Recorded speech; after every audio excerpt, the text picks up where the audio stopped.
महिला का मासिक धर्म नियमित होता है उसे प्रायः कई रोगों से छुटकारा मिल जाता है, किंतु जिन्हें अनियमित मासिक धर्म होता है उन्हें अनेक रोग घेर लेते हैं। युवतियों में 12 से 15 वर्ष के बीच योनि मार्ग से रक्त आना प्रारंभ हो जाता है। गर्म देशों में ठंडे देशों की तुलना में यह जल्दी प्रारंभ होकर 40 वर्ष की या उसके आसपास की अवधि में यह समाप्त हो जाता है।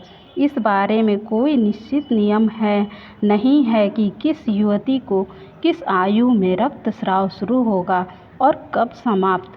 महीने में वह कितने दिनों तक चलेगा, रक्त का प्रवाह किस गति से होगा, या एक बार प्रारंभ होकर कुछ देर के लिए रुक जाएगा और पुनः शुरू हो जाएगा, अथवा मासिक धर्म तो पूरे समय रहेगा तो उसमें से रक्त कम या अधिक बहेगा। कमर, पेड़ू आदि में वेदना होगी कि नहीं, महिला के स्वभाव पर इनका क्या प्रभाव पड़ेगा, वह इस प्राकृतिक प्रक्रिया का सामना कर पाएगी या नहीं, ये ऐसी समस्याएं हैं जिनका प्रत्येक महिला युवती को कभी न कभी सामना करना पड़ता है।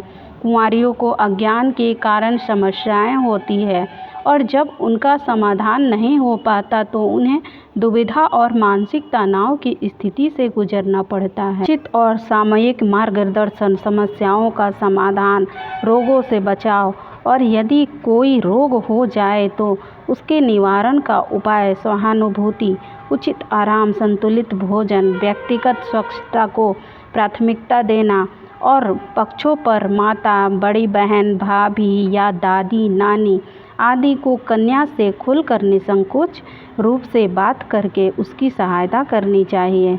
ध्यान रखें, यदि विवाह से पहले कोई समस्या जड़ जमा लेगी तो विवाह के बाद वह और अधिक गंभीर रूप धारण कर लेगी और पति पत्नी के संबंधों में और संतान उत्पत्ति में बाधक सिद्ध होगी। एक बार मासिक धर्म यदि ठीक ढंग से नियमित रूप से प्रारंभ हो जाए और कोई विशेष समस्या न हो तो कोई दवा न लें, अपितु प्रकृति को अपना काम करने दें, क्योंकि मासिक धर्म एक नियमित मासिक क्रिया है जो मासिक चक्र के अनुसार स्वतः प्रारंभ होकर 4-5 दिन में समाप्त हो जाता है। इस क्रम में यदि व्यवधान न हो जाए, अर्थात स्राव समय से पहले या समय के बाद शुरू हो, तो घबराने की कोई ज़रूरत नहीं। यह केवल उसी स्थिति में है जब स्राव 1-2 दिन पहले या बाद में शुरू हो, परंतु क्रम 28 दिन का ही रहना चाहिए। यदि इसमें अधिक फासला हो और अंतर घटता बढ़ता रहे तो अपने डॉक्टर को अवश्य दिखाएं, ताकि यदि रोग कोई हो तो उसका उपचार कोई बिगाड़ उत्पन्न होने से पहले ही हो जाए। गर्भ ठहरने की स्थिति में मासिक धर्म में रक्तस्राव एकदम बंद हो जाता है, परंतु कुछ महिलाओं में इसका दर्शन कुछ बूंद के रूप में होता है। ऐसे में चिंता न करें और अगले माह तक प्रतीक्षा करें।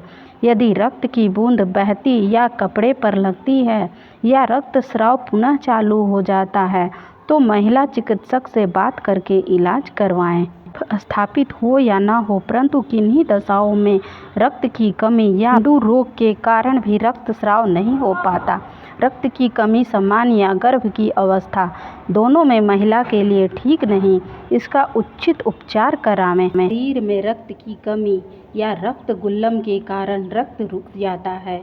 यदि गर्भ के कारण ऐसा हुआ है तो केवल रक्त को बढ़ाने वाला आसव, भंडारू भस्म, लौ भस्म, मायारसव आदि ले।